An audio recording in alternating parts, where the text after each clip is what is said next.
நடத்திட்டு வந்திருக்கிறார் இல்ல. தினந்தோறும் பேசினார், தைரியப்படுத்தினார், ஆலோசனை கொடுத்தார், வழி நடத்தலை தந்தார். ஆண்டவரை நம்ம துதிக்கணும். நாளைக்கு ஒரு புதிய மாதத்தை பார்க்க போகிறோம். அப்ப இந்த நாள்ல அதிகமா ஆண்டவருக்கு ஸ்தோத்திரம் சொல்லணும்.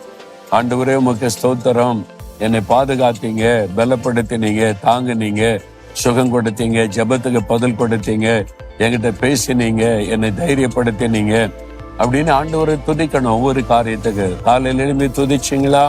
இல்லாட்டும் உடனே போய் தனியா உட்கார்ந்து ஆண்டவரை துதிச்சிருங்க. சரியா?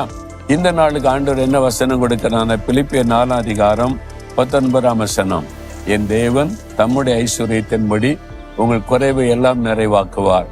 இவ்வளவு நடந்தும் ஒரு சின்ன குறை இருக்குது. இந்த மாசத்துல அதை நடக்கல, இன்னும் வர்ற நாளையாவது நடக்கணும். இல்ல இன்றைக்கு ஆண்டவர் நடத்தி தருவார். என்ன குறை உங்களுக்கு? ஏதோ ஒரு சின்ன குறை. பண தேவை இருக்குதா? அதுல குறைபாடு இருக்குதா? ஆரோக்கியத்துல குறைபட்டுட்டீங்களா? அல்லது மனசுல சந்தோஷம் குறைஞ்சிட்டா? வீட்டுக்குள்ள சமாதானம் குறைஞ்சிட்டா? ஏதோ ஒரு குறைவு உங்களுடைய குடும்பத்துக்குள்ள, வேலையில, பிசினஸ்ல, ஊழியத்துல ஒரு பகுதியில் ஒரு குறைவு, அது உங்களை பாதிக்கிறது. ஆண்டவர் சொல்றார், குறைவை நான் நிறைவாக்குவேன்.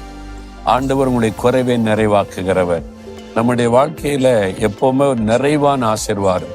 சமாதானம்னா நிறைவான சமாதானம், சந்தோஷம்னா நிறைவான சந்தோஷம், வீட்டுக்குள்ள சமாதானம்னா நிறைவான சமாதானம், ஆரோக்கியம்னா நிறைவான ஒரு ஆரோக்கியம், ஒரு வியாபாரம், தொழில், வருமானம்னா நிறைவான ஆசீர்வாதம். இதான் ஆண்டவருடைய விருப்பம். நிரம்பி வழிகிற ஆசீர்வாதம். அப்படி இல்லையே, குறைவாலாம் இருக்குது, கஷ்டப்பட்டுக்கிட்டே தானே இருக்கிறோம். ஆண்டவர் சொல்றாரு, உங்களுடைய குறைவை நான் நிறைவாக்குவேன். அதுக்கு தான் அவர் சிலுவைக்கு போனார். சிலுவையில நம்முடைய பாவம், சாபம், வியாதி எல்லாத்தையும் சுமந்து முடிச்சு நம்மை நிறைவாய் ஆசீர்வதிக்க தன்னை பலியாய் கொடுத்தார்.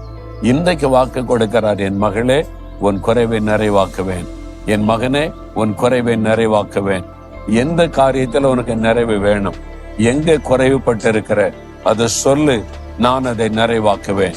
நீங்க மனம் திறந்து ஆண்டவர்கிட்ட சொல்லணும், ஆண்டவரே இந்த காரியத்துல நான் குறைவுபட்டு இருக்கிறேன், இந்த காரியத்துல எங்களுக்கு குறைவு காணப்படுது, எங்களுக்கு நிறைவாக்கி தாரும், ஆசீர்வாதி. இன்றைக்கு கேளுங்க, இன்றைக்கு அந்த அற்புதமுடைய வாழ்க்கையில நடக்கும். விசுவாசிக்கிறீங்களா? இந்த வாக்குத்தத்தம் உங்களுக்கு தான் அப்படின்னு விசுவாசிக்கிறீங்களா? இன்றைக்கு அந்த வாக்குத்தத்தம் நிறைவேறுன்னு விசுவாசிக்கிறீங்களா? இன்றைக்கு குறைவை நிறைவாகும். ஆண்டவருக்கு ஒரு நிமிஷம் போதும் குறைவை நிறைவாக்க. அப்ப இன்றைக்கு அந்த அற்புதம் நடக்கும். விசுவாசித்தீங்கன்னா விசுவாசத்தோட ஒரு ஜெபம் பண்ணுங்க. ஆண்டவரே இந்த வாக்குத்தத்தம் எனக்குரியது, என் குறைவை நிறைவாக்குகிற தேவன் எனக்காக சிலுவையில அதற்காக மரித்தேன், நான் விசுவாசிக்கிறேன். என் வாழ்க்கையில, எங்க குடும்பத்துல, என் உள்ளத்துல இந்த காரியத்துல குறைவு காணப்படுது, இயேசுவின் நாமத்தில் இதில் நிறைவான ஆசீர்வாதம் உண்டாகட்டும். தகப்பனை, யார் யார் இந்த ஆசீர்வாதத்துக்காக ஜெபிக்கிறாங்களோ, இந்த மகளுக்கு, இந்த மகனுக்கு, இந்த தாயாருக்கு, இந்த தகப்பனாருக்கு, இந்த குடும்பத்தில் இயேசுவின் நாமத்தில் குறைவுகள் எல்லாம் நிறைவாக்கப்படட்டும். இயேசுவின் நாமத்தில்